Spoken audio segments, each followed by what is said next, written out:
What if the biggest step toward happiness isn't about what you gain, but what you let go of? It's a thought-provoking idea, isn't it? As we journey through life, particularly as we grow older, the world around us tends to slow down. This is a natural part of aging, a gentle transition into a new chapter. But while the world may slow, the weight we carry often doesn't. And too often, that weight we carry has nothing to do with our physical bodies. Instead, it lives in our thoughts, our routines, and our expectations. It's made up of outdated beliefs, old habits, and emotional baggage that no longer serves us. In this video, we're walking through 11 things to let go of between the ages of 70 and 85. Yes, you heard that right. This is a time when you can experience freedom and peace in your life. These aren't just tips about giving up. They're about clearing space. Space for joy, for living lighter, and for embracing the beauty of this stage of life. Here's the truth. These 11 things aren't just emotional. They're practical. They are rooted in experience, in what thousands of people later in life say they wish they had released sooner. So if you've been feeling like something is weighing you down, but you can't quite name it, you might just find that answer here. Stick around until the end, because even letting go of one of these habits or thought patterns can open the door to a version of life that feels more spacious, more honest, and more fulfilling than you thought possible. Let's begin. Number 1, the need to stay busy all the time. Somewhere along the way, we were taught that being productive was synonymous with being valuable. If you weren't doing something, you weren't worth something. This message, planted decades ago, can be incredibly hard to unlearn, especially as we reach our 70s and 80s. Even now, you might feel a strange guilt for slowing down, for taking a nap, or for simply sitting quietly in the garden with no agenda at all. There's this lingering voice that says you should be doing more. But what if doing less isn't a sign of decline, but rather a sign of wisdom? When you're always in motion, you miss things. You miss the stillness where clarity happens. You miss the peace that comes when you no longer measure your day by how much you got done, but by how fully you were present. Letting go of the need to stay constantly busy doesn't mean you stop caring. It means you start choosing what truly matters. You say no to noise, no to obligations that drain you, and no to the version of you that confuses motion with meaning. In that space, something beautiful starts to return. Your sense of peace, your patience, and your ability to savor life's simple moments. Just imagine getting into a room and noticing the light coming through the window. You don't have to earn your rest. You are enough. Letting go of busy isn't giving up. It's waking up. It's allowing yourself to experience this season of life as it's meant to be, slower, yes, but deeper too. Number 2, outdated expectations for yourself. We spend most of our lives chasing an image of who we think we should be, what we think we should have accomplished, and how we think we should look while doing it. But the truth is that many of those expectations were set decades ago, when the world was different, and so were we. Holding on to them now is like trying to wear clothes that no longer fit. They might have served you once. They might have even made sense in your 40s or 50s, but now they feel tight in all the wrong places, mentally, emotionally, and even spiritually. Maybe you still feel pressure to be strong all the time, or to handle everything by yourself. Perhaps you're frustrated that your body doesn't move the way it used to, or that your energy isn't as sharp as it once was. And quietly underneath it all, you tell yourself, I should be better than this. But here's something worth considering. Better according to whom? Expecting yourself to perform like you did 20 or 30 years ago doesn't prove your worth. It only robs you of peace.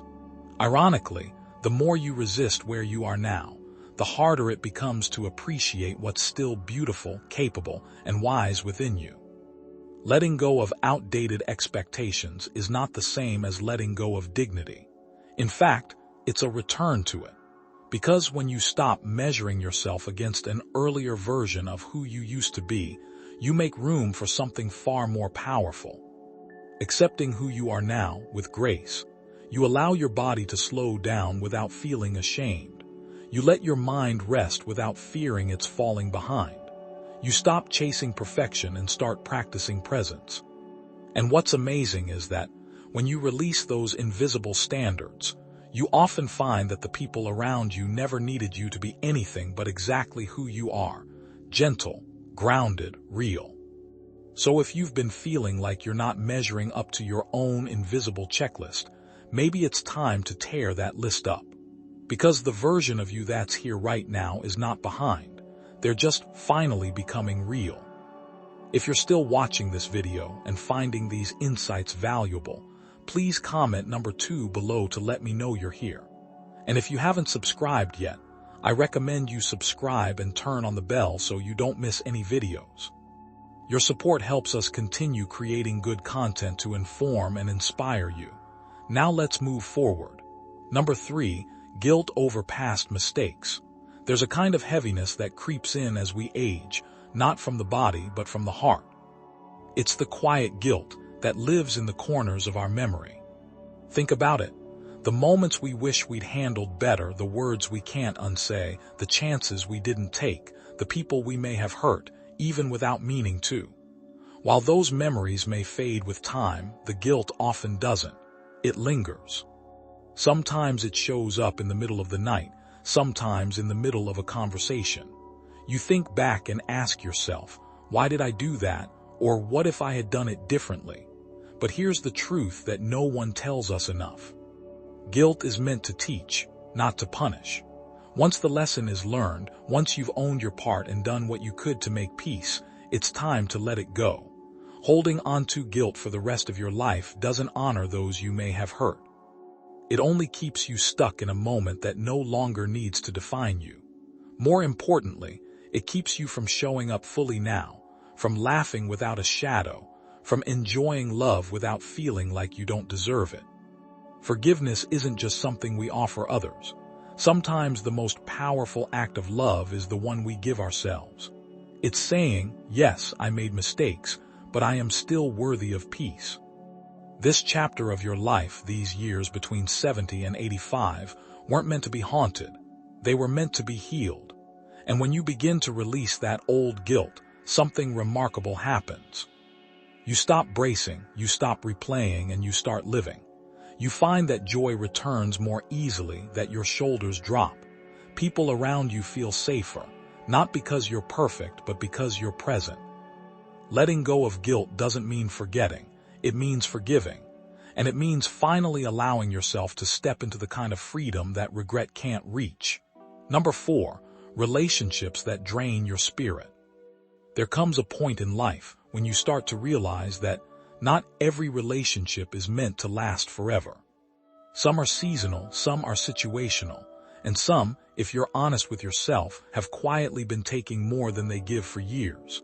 But we often hold on to them anyway, out of habit, out of guilt, out of fear that walking away means we're being selfish or cold, especially as we get older. There's this pressure to keep the peace or not rock the boat. But peace at the cost of your emotional well-being is not really peace. If you have people in your life, friends, family, neighbors, who constantly leave you feeling small, exhausted, or uneasy, it might be time to ask yourself a powerful question. Why am I still allowing this energy into my world? You've likely spent a lifetime trying to be kind, to be generous, to be accommodating. And those are beautiful qualities, but they should never come at the expense of your inner peace. Letting go of a draining relationship doesn't always mean cutting someone off with harsh words or dramatic exits. Sometimes it's just a quiet shift, less time spent, firmer boundaries, more space for people who actually lift you up. Because when you create that space, when you let go of what drains you, you make room for what nourishes you. You open the door to conversations that energize rather than exhaust, to relationships that make you feel more you, not less. And this isn't about surrounding yourself only with people who agree with you. It's about surrounding yourself with people who respect you. At this stage in your life, your energy is sacred. Your time is precious. You don't have to spend it proving your worth to people who refuse to see it. Letting go of draining relationships isn't selfish, it's self-respect. And it might just be the key to reclaiming a level of happiness you didn't realize you were missing. Number 5, fear about what others think. For so much of our lives, we carry a hidden burden, the need to be liked, approved of, accepted. We wonder what others might say, how they might judge us, or whether they'll misunderstand. And often, without realizing it, we adjust ourselves accordingly. We soften our voice when we want to speak clearly. We hold back laughter because we don't want to seem too loud. We say yes when we mean no, just to avoid making things awkward. But by the time you reach 70, 80, or beyond, there comes a moment when you realize you've earned the right to live without that fear. You've survived heartbreaks, raised families, made sacrifices, endured disappointments, built things from scratch, and started over more times than anyone knows. You don't know the world of performance anymore. Letting go of the fear of what others think doesn't mean becoming rude or reckless. It means becoming real. It means speaking with your full voice, even if it shakes. It means wearing what makes you feel like yourself, not what makes others comfortable. It means making decisions that align with your heart, your values, and your truth. Because the people who truly care about you don't need you to shrink to fit their preferences. They love you when you're authentic, not when you're edited. And the people who judge you harshly, who gossip, who assume the worst, their opinion is not your responsibility to manage. As you move through this chapter of life, ask yourself, what would I do differently if I stopped worrying about what others might think? The answer might surprise you. It might even free you, because peace doesn't come from approval, it comes from alignment. And when your inner world starts matching your outer choices, life becomes lighter. At this stage, you don't need permission to be who you are. You just need the courage to stop apologizing for it. If you're still watching this video and finding these insights valuable, please comment number 5 below to let me know you're here. And if you haven't subscribed yet, I recommend you subscribe and turn on the bell so you don't miss any videos. Your support helps us continue creating good content to inform and inspire you. Now let's move forward. Number 6, the urge to control everything. There's something in all of us that wants life to follow a plan, to know what's coming next, to keep things orderly, to feel like we're steering the wheel. For many of us, that need for control served us well for years. It helped us raise families, build careers, manage chaos, and survive hardship. But as the seasons change and life slows down, that same need can quietly start working against us. You might find yourself feeling irritated when plans shift at the last minute, or anxious when someone you care about makes a choice you wouldn't have made. Perhaps you feel frustrated when your body doesn't respond the way it used to, no matter how hard you try. And underneath it all, there's that silent urge. I need things to go my way. But the truth is, control is often an illusion, and holding on too tightly can rob us of the very thing we're trying to protect, our peace. Letting go of the need to control doesn't mean giving up. It means loosening your grip. It means trusting a little more and allowing space for things to unfold naturally, even if they don't look exactly how you imagine. It means choosing calm over rigidity, curiosity over judgment, acceptance over resistance. You'll find that when you stop trying to control everything, life becomes softer, not because the world changed, but because you did. Your relationships feel easier because you're not managing other people's choices. Your days feel lighter because you're not wrestling with the unpredictable. Most importantly, your heart feels safer because it's no longer bracing for what might go wrong. There's a quiet freedom that comes when you finally say, I can't control this, but I can choose how I respond to it. And in that choice, you reclaim something more valuable than control. You reclaim your peace. Number 7, clutter in your home and mind. Over the decades, we gather things, objects, papers, mementos, old appliances, unread books, clothes we don't wear anymore. But we also accumulate thoughts, worries, and memories we haven't quite sorted through. Before we know it, our homes and our minds are full. Some of it's beautiful, sentimental, and worth keeping. But much of it, if we're being honest, just takes up space. Think about it. Maybe it's the drawer full of cords no one can identify, or the closet you haven't opened in a year, or that stack of mail that keeps growing on the kitchen table. And beyond that, perhaps it's the mental weight of too many responsibilities, old conversations replaying in your head, or a to-do list that never seems to end. At this stage in life, clutter is more than just an inconvenience. It becomes emotional noise. It drains your energy without you even realizing it. Letting go of clutter doesn't mean getting rid of everything. It means choosing what matters now. It means walking into your home and feeling calm instead of overwhelmed. It means opening a drawer and knowing exactly what's inside. It means freeing your mental space so you can focus on what brings joy, not what creates chaos. And here's what's surprising. When you begin to clear physical clutter, your mind often follows. You sleep better. You feel lighter. You also begin to recognize that simplicity isn't lack, it's clarity. It's not about having less. It's about making space for more of what matters. More peace, more room to move, more quiet moments where you're not staring at piles of things asking, why do I still have this? The same goes for mental clutter. Let go of overthinking, the imaginary arguments, the list of what you didn't get done, and the comparisons to who you used to be. Create space in your home and in your head. Because happiness doesn't need a crowded room, it just needs room. Number 8, denying your emotional needs. There's a quiet message many people grew up with, especially in older generations. Don't be too needy. Be strong. Be independent. Don't bother others with your emotions.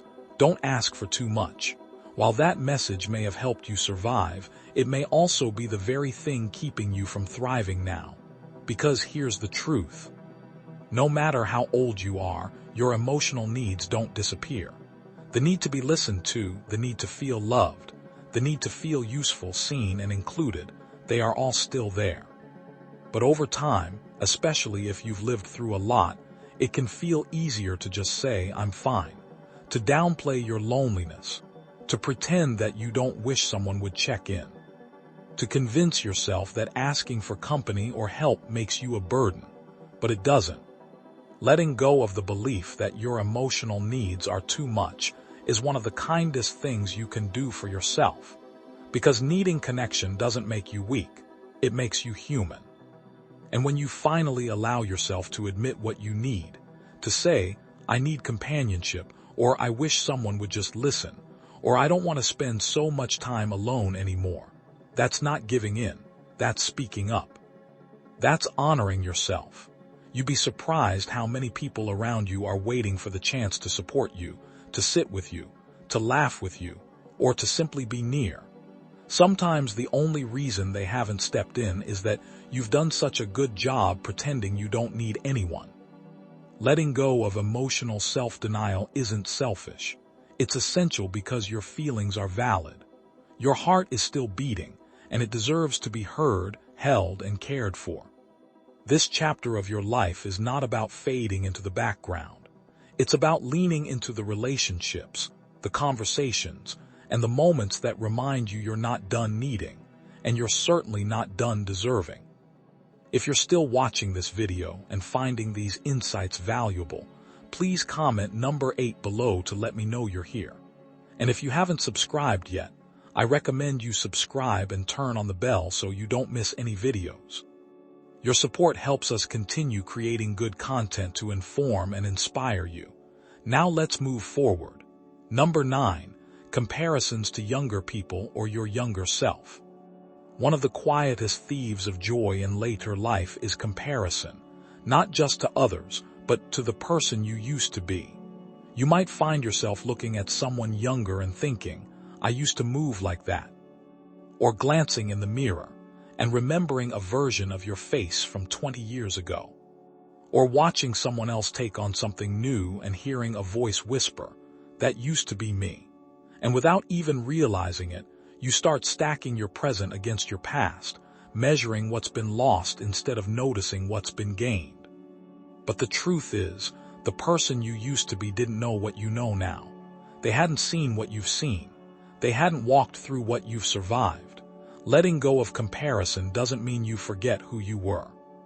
It means you stop using that version of yourself as a ruler you have to live up to every day. It means honoring the changes instead of mourning them. It means recognizing that there,